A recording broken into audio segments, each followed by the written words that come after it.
elementary or middle school students. You guys are in 6th grade and 7th, okay? Good. Well, thanks for coming today. We have a presentation about Einstein's theory for you today. It's about gravity, about really cool objects in space called pulsars. And we have a scientist here from West Virginia University, Pete Gentile, to talk to you guys about this presentation.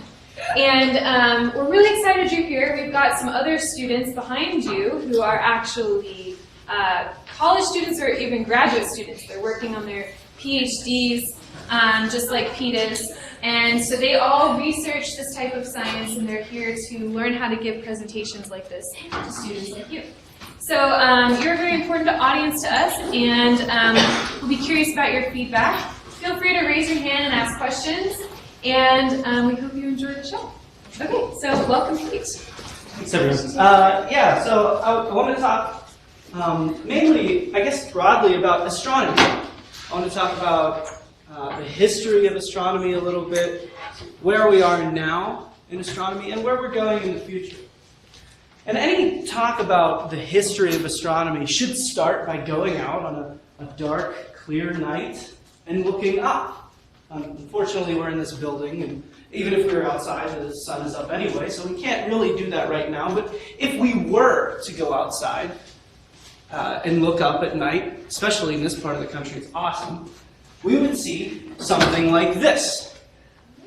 And we would be using, at this point, we would be using the same tools that the first human astronomers used, and that's our eyes. And we don't really think of our eyes all the time as scientific tools, but they are.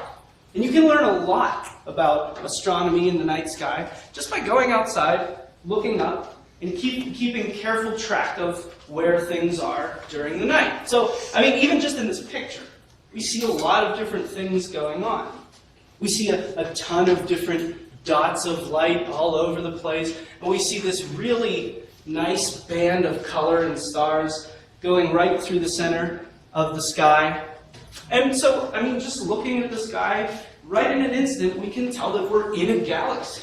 It's kind of a lot of information just by looking at the sky. If we were to keep track of where all these dots were and track their motions night after night after night, we would see that some of these dots of light didn't move like some of the other dots of light in the sky.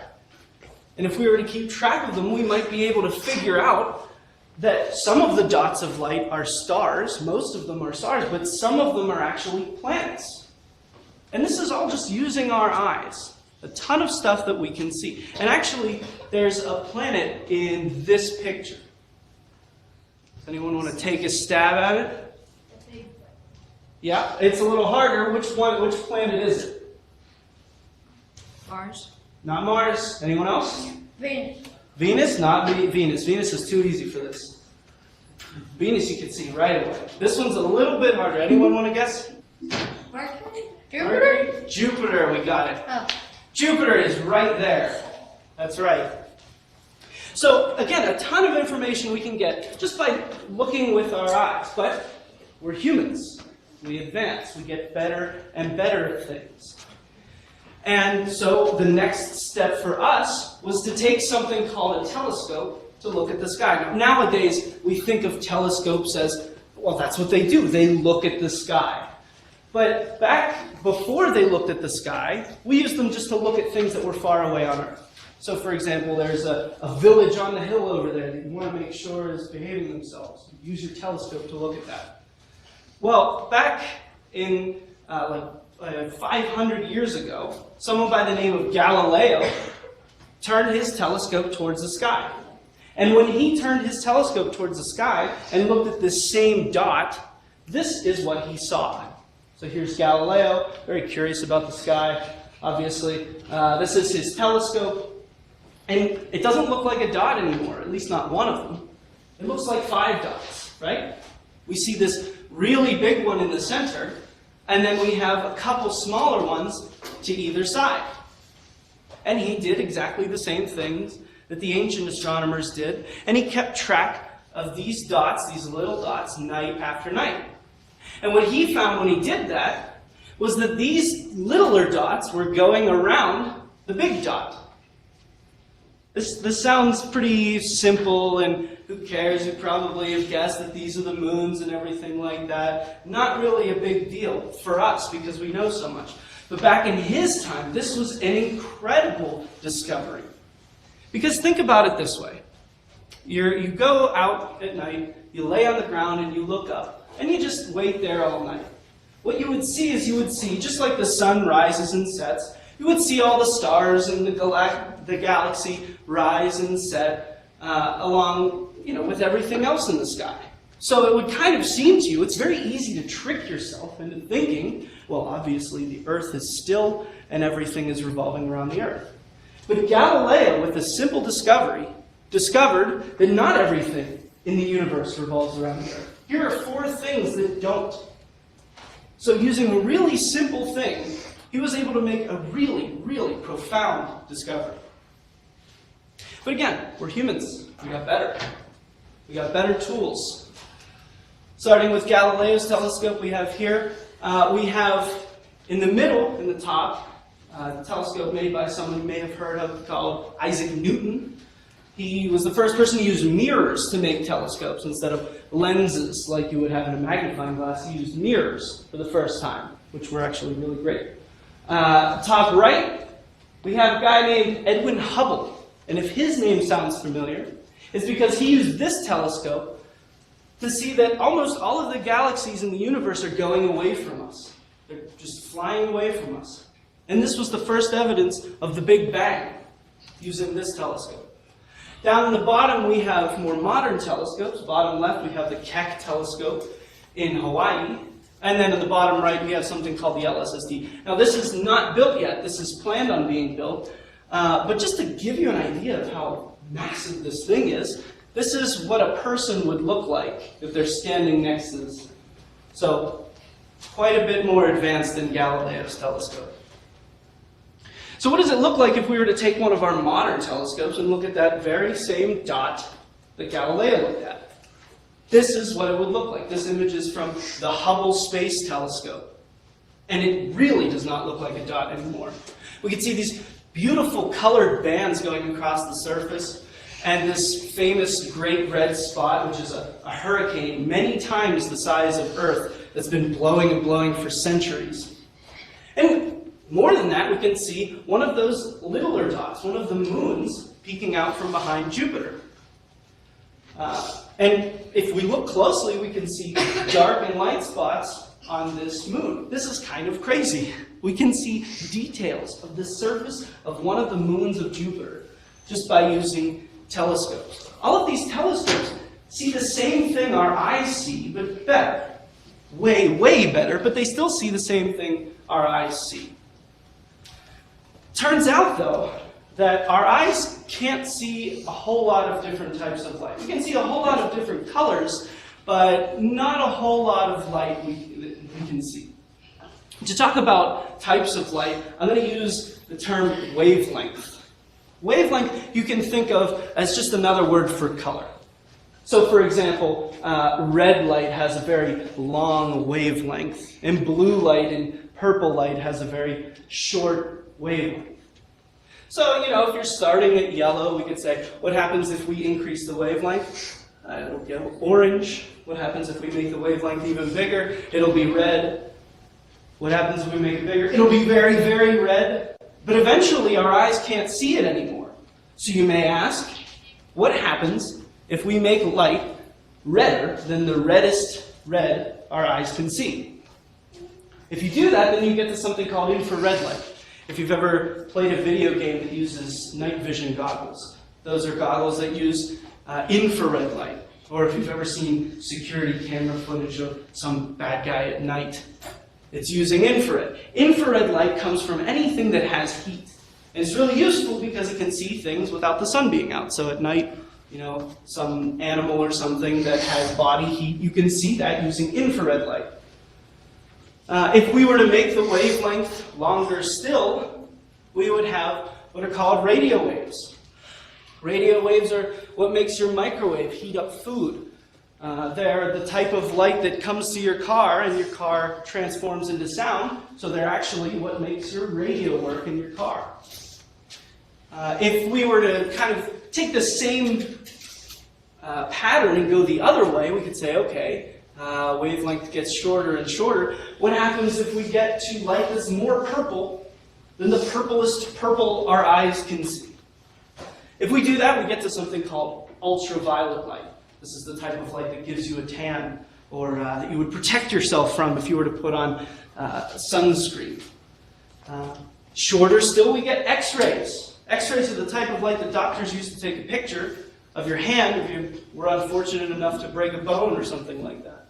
And then even shorter still, we get gamma rays. Gamma rays are these really cool, really energetic, dangerous types of light that come from things like radioactive processes. The point is that of all of these types of light, our eyes can only see a very small amount. So wouldn't it be interesting if we made telescopes that could see these other types of light for us? Well, we can. Down in the bottom left, we have the Hubble Space Telescope. This is an optical telescope. It sees the same type of light your eyes see, but so much better. This is the Chandra X-ray Observatory. It sees that type of light that doctors use to take pictures of your bones. This is the Spitzer Infrared Telescope, and it sees that light that comes from hot objects. And this is the Green Bank Telescope. I don't know if you've heard of it. It sees radio waves, these giant radio waves. Okay, this is pretty cool, but what happens when we take these telescopes and look at Jupiter again? This is what Jupiter looks like with all of those telescopes. So starting in the bottom left, this is our familiar, okay, we know it's Jupiter picture from Hubble. But if we look at the X-ray picture of Jupiter, it doesn't look like Jupiter at all. If I didn't tell you that that was Jupiter, you would have no idea what it was, right? Just looks like bright on the top and bottom. That's about it. In the infrared, again, it looks way different from the X-ray. We can actually see bright and dark bands on Jupiter. And bright and dark, remember, comes from hot or cold objects. So we can actually say something about the temperatures of each of these bands on Jupiter just by using an infrared telescope. It's kind of crazy. We're not going to Jupiter, but yet we can talk about the temperature on Jupiter. Really, really cool. And then there's, the crazy one, the radio image. This shows information about things like the magnetic field and other really complex processes going on Jupiter. So we can get a ton of information about the same object just by using different types of light. But for all that, all of these telescopes all see the same stuff, right? I mean, there are different types of light that they're looking at, but they're still looking at light. And since each type of light tells us something totally different, I mean, just imagine if we could build a telescope that sees something that's not light, that sees something totally different from light. I mean, imagine the cool things we would see. What is that thing that we could use instead of light? Well, gravity. It's the same gravity that makes you feel stupid when you trip over the sidewalk with nothing around. It's the same gravity that makes the moon go around the Earth, and it's the same gravity that makes elevators awesome. So lazy. I love elevators. So, before we go on and talk about how exactly we are going to use gravity to look at the universe, we should talk about what is gravity. We kind of accept that it's there, that it exists, but what is gravity? Well, about 100 years ago, Albert Einstein was thinking about this question. And he said, okay, let's come up with a new theory for gravity. Let's say that there's something everywhere in the universe, and we'll call that thing space-time. All right, that's this blue thing. It's everywhere. It's here. It's there. Everywhere in the universe. And let's just say it's like a fabric, and big, heavy things bend that fabric. And that's gravity. Sounds good, huh? That's gravity. So to unpack what he's talking about, we have this picture. And this blue mesh here is representing space-time that is bent around this star. To understand why this helps think about gravity, if you guys have been to the visitor center, and if not, you should go. But if you've been to the visitor center, there's that big black funnel. And if you had the chance to drop maybe a quarter in there, you would see that the quarter goes around that funnel, around and around, and it loses energy because of things like friction and stuff like that. So it eventually spirals around and goes down. But the whole reason that it goes around in a circle is because that quarter is following the curvature of that funnel. In a similar way, the Earth, when it goes around the sun, is going to follow the curvature of this thing that we're calling space-time. So this is how Einstein's idea is describing things like the Earth going around the sun. Now, what set Einstein apart from other scientists is he didn't stop with a good idea. He said, okay, let's take it to the next step. Let's talk about ridiculous things. Let's say we took that star somehow and we shook it. What would happen to this blue thing? If we took that star and shook it, he thought, oh, maybe it'll, make waves in this blue thing. And so this is the idea of gravitational waves. The idea that moving mass around will make waves in this thing called space-time. This was a nice idea, but for a long time, Einstein thought we're never going to see this. It's cute, but that's about it.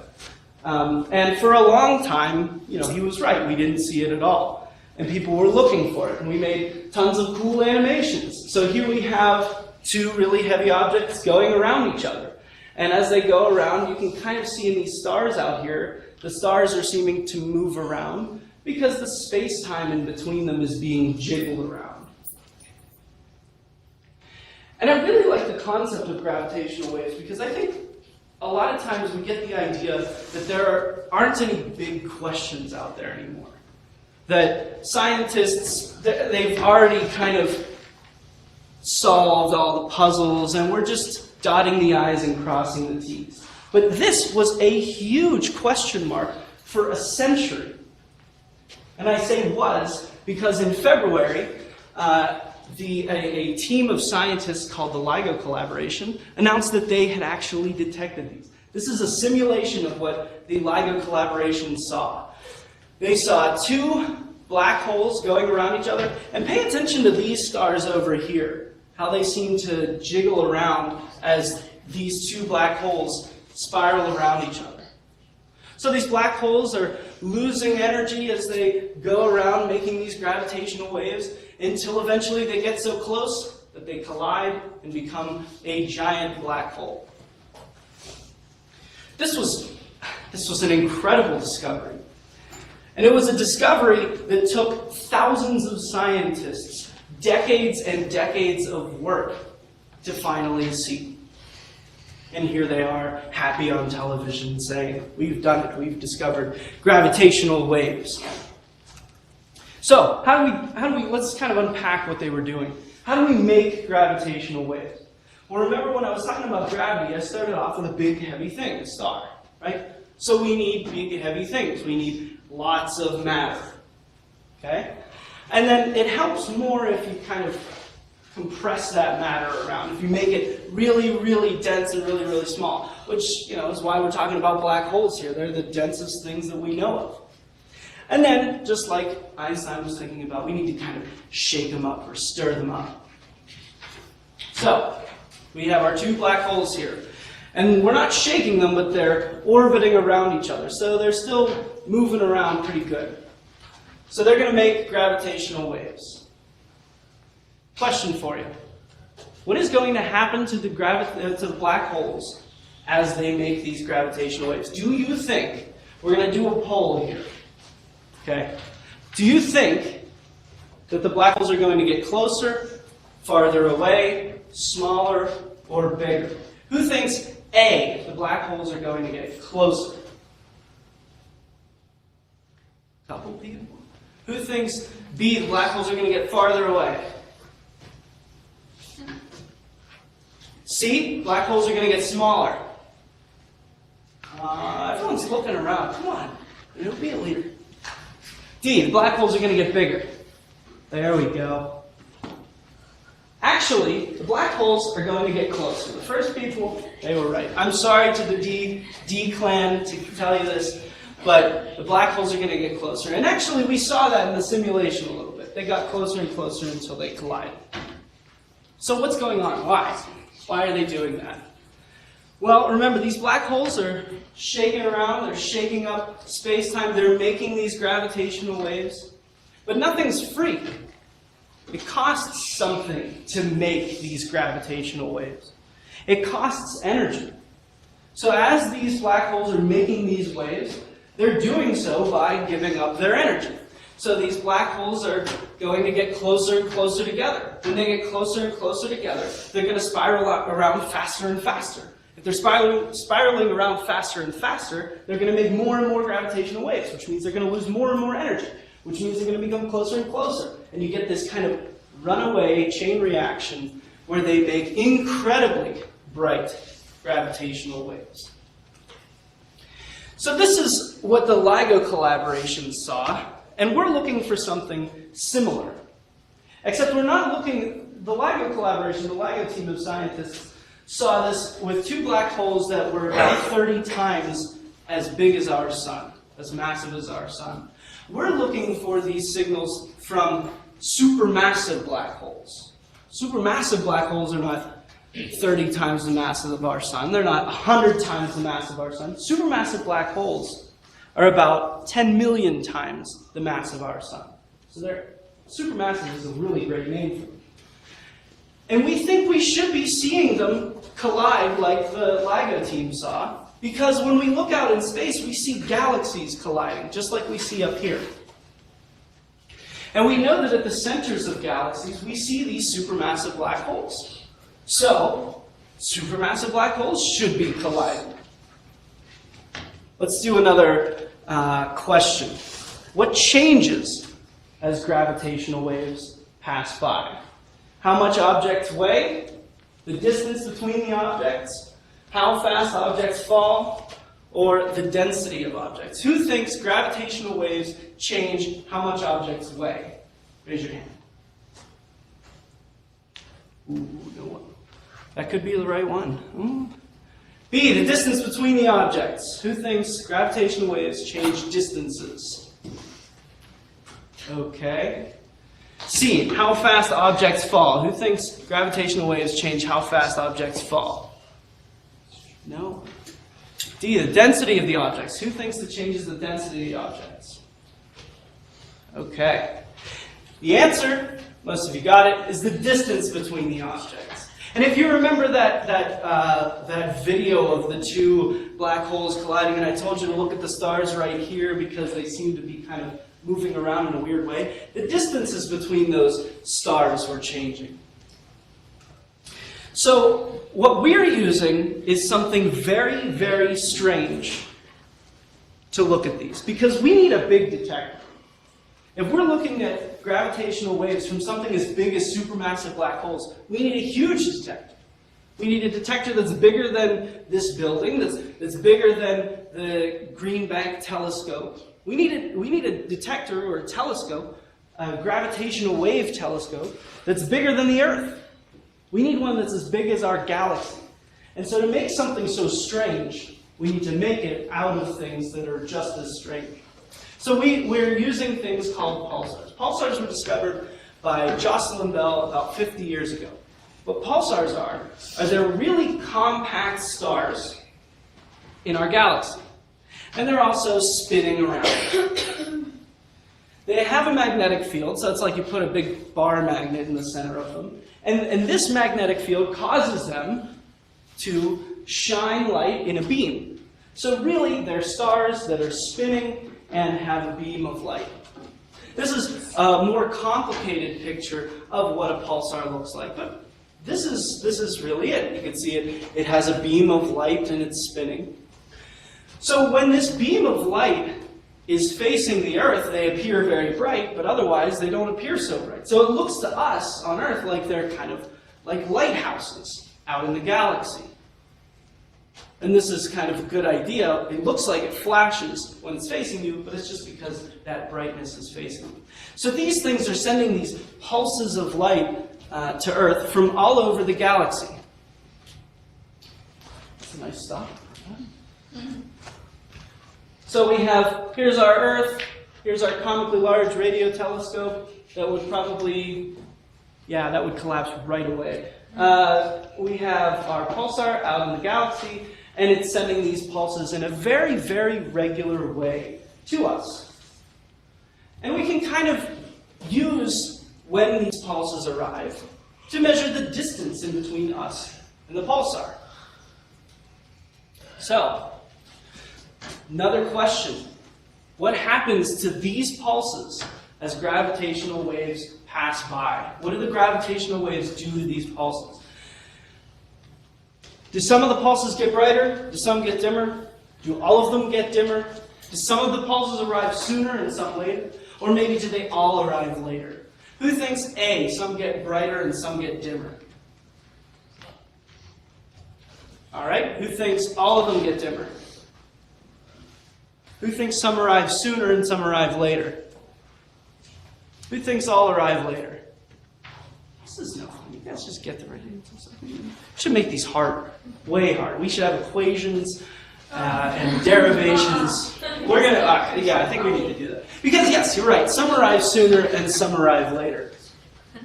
And if you're not quite sure about why that is, well, this is why. Because remember, gravitational waves change the distance between two things. So if a gravitational wave passes by, it's going to change the distance between us and the pulsar. So let's say in some moment that a gravitational wave makes a pulsar a little closer to the Earth. Okay? Then for that time, those pulses are going to have a shorter distance to travel. So they're going to get to Earth sooner than we would expect. And the same, but opposite, is true about the pulsar becoming farther away from us. It's going to take those pulses a longer time to get to Earth, and they're going to arrive later than we expect. So these gravitational waves are going to change when these pulses come to Earth. So, how are we using them? Hopefully you're all right with spiders. I don't know, being surprised by a spider would be bad for me. Anyway, so how we're using this is very similar to how a spider uses her legs on her web. So let's say, for example, there's some fly that's coming by and gets stuck in her web. It comes by and boom, gets stuck right here. That's going to shake her web, right? But it's going to shake her web in such a way that it shakes these feet first, and then it's going to shake these feet next, and then these feet, and then these feet. So it's going to shake up her legs in such a way that she can tell where on her web that fly landed. In a really similar way, we have pulsars spread out all throughout the galaxy. And we can tell, based on how those pulses are messed up when they come to Earth, where the gravitational waves from some colliding galaxy are coming from. Now, I keep saying this word we. We, when I say we, I mean the North American Nanohertz Observatory for Gravitational Wave, which mercifully we've created an acronym for, so we can just call it NANOGrav. This is a team of scientists all across Northern America in the US and Canada. So here we have people in Puerto Rico, in a town called Arecibo. There's this huge telescope that's down there. Then we have the ARC Command Center in Brownsville, Texas. Looks really, really cool. And then this place probably looks familiar because they took the picture there. This is a group of high school students participating in NANOGrav stuff right here in Green Bank. Now, NANOGrav is a North American thing, but this search for gravitational wave-using pulsars is a really international thing. We have the European Pulsar Timing Array, EPTA, that uses some of these telescopes in Europe. We have the Parkes Pulsar Timing Array, which uses the Parkes telescope in Australia. And that's now. In the future, we are going to have telescopes in places like China and South Africa. So this quest for gravitational waves is a really, really international thing. But even though it's so international, it's really, really a very close to home thing, especially for all of us here. Because right up in Morgantown, we have Mara McLaughlin and Duncan Lorimer, two professors that work at West Virginia University, and they are some of the world's best pulsar astronomers working right here. I'm lucky enough to work for them. And in addition to that, we have the Green Bank telescope. Now, a lot of times when you live so close to something, I live near Pittsburgh, and there's an amusement park called Kennywood. And everyone loves it, but it's been there all my life, and I've gone there a million times, so I don't really appreciate it anymore. And I really sincerely hope that you never ever get to feel that way about the Green Bank telescope. Because yes, it's right there, but that is a world-class instrument out there. It's absolutely crazy. I love the Green Bank telescope. And as great of a telescope as it is, part of the reason why it's such a great instrument is because it's in this really awesome part of the country called the National Radio Quiet Zone. It's why I'm not worried about any of you looking on your cell phones while I'm doing this, because you just don't get them here, right? Because we need to do that so that this telescope can be as awesome as it is. Oh no, it's gonna totally shut down. Is it? It did this before. It's gonna totally shut down. That's okay. We can handle it, right? Yeah. Okay, we're experienced with this. Yeah. Don't worry. Maybe if I click out.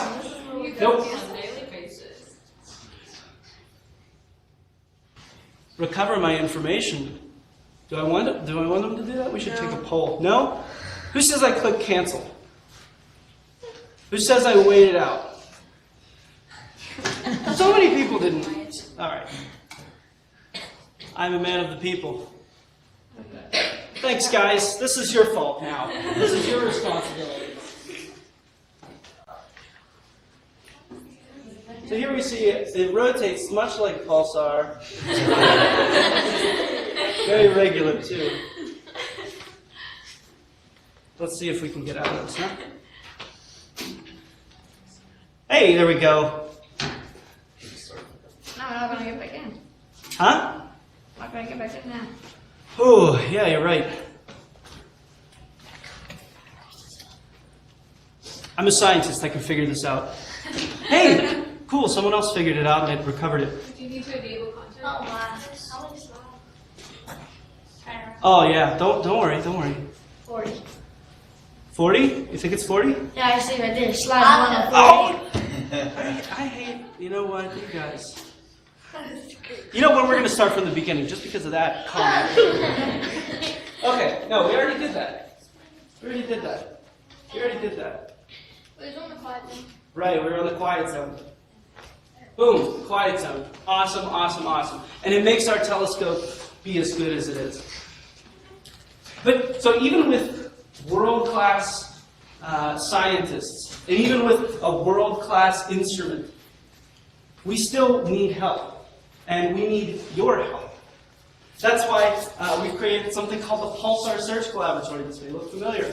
The Pulsar Search Collaboratory is when you guys get into high school, which is going to be way sooner than you may think, it's a program where high school students, just like you guys, will be able to help us search for these pulsars in the galaxy. You learn how to do real science. These are some of the members of the Pulsar Search Collaboratory. And when I say real science, I mean real science. This isn't some science fair. This is actual good scientific work. For example, this young gentleman right here made a discovery that was so cool, he actually got to meet President Obama. I mean, pretty awesome. Her and him made a discovery together that I'm sorry to say I'm not wearing it now, but we made a shirt out of their discovery because it was really awesome. They discovered one of the rarest systems in our galaxy, a double pulsar system. So you guys in high school can make real discoveries and do real science to help us out. And we'll listen to, we'll see if this works. And what caught my eye was the fact that it was scaling up and like it was above all the noise. So I was like, okay, that's decent, that's decent. So I look at the time phase and I'm like, that's matching up, it's matching up, it's going good, it's going good. Don't get too excited now. So then I look at the subband phase, and once it matched up again, I was like, cross my fingers. It kept on like building up, you know, from the moment we saw it. We're like, that might be it. And then we like brought over some people and like, oh, yeah, we weren't finding anything wrong. And then we take it to Duncan and the scientists, and then it might be even more. And then we finally get to the GBT, and it's like, it's like climax moment, you know, and boom, it's a pulsar. Awesome, congratulations. That's fantastic. This has never happened before, that we've actually found a new pulsar during PSC week. What me and Cecilia found, that was breathtaking. That's probably like a once-in-a-lifetime experience. You're here to learn how to look through the data sets and such. You know, you don't come here anticipating, oh, I'm going to find the pulsar. You're here to learn, so you would go out to your school and maybe find pulsars. And we come here and we find a pulsar. Students attend hours of lectures every day on topics such as stellar evolution, the scale of the universe, pulsar properties, and the electromagnetic spectrum.